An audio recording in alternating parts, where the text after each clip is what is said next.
The Children and Families Act that comes into force from September the 1st, 2014 reforms the whole of the system for special educational needs and disability, what we would call in the post-16 sector provision for learners with learning difficulties or disabilities. It extends legislation from 0 to 25. It focuses on young people being at the centre so that their views, their wishes, their aspirations are what drives all of this. It introduces education, health and care plans which will replace statements of SEN and learning difficulty assessments in post-16.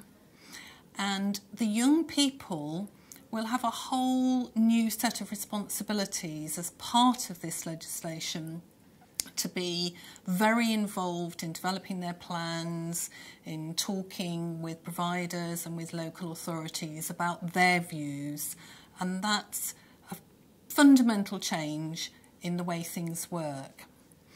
So for colleges, that's general further education colleges, for sixth form colleges and for specialist providers under what's going to be called the S41 list.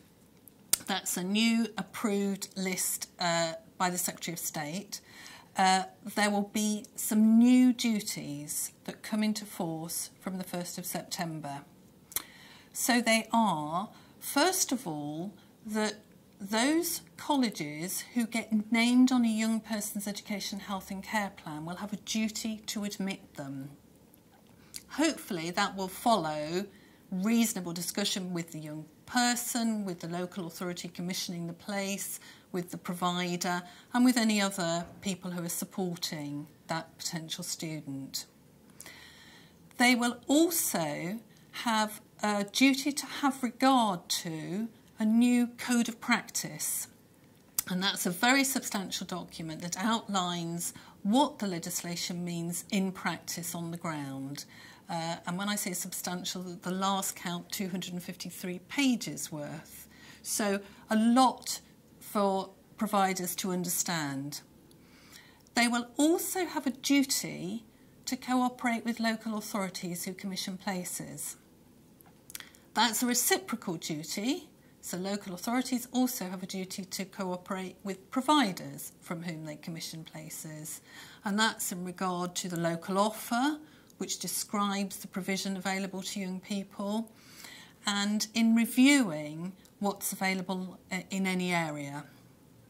There's a fourth duty which only applies to general FE colleges and sixth form colleges on the basis that specialist colleges do this as their core business, and that is that those providers must use their best endeavours in meeting the needs of young people with special educational needs or disabilities.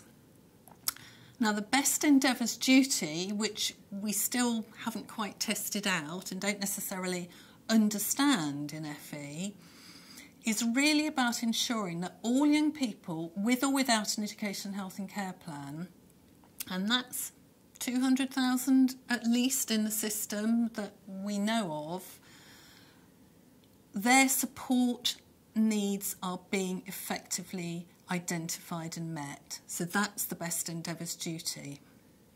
So that's 4 new duties on post-16 providers that will come into operation from the 1st of September, and that's a lot of work to have in place by then. And the DFE has produced a very useful implementation guide, and this contains an analysis of those 4 duties and a kind of to-do list for colleges to help them prepare for the implementation in September.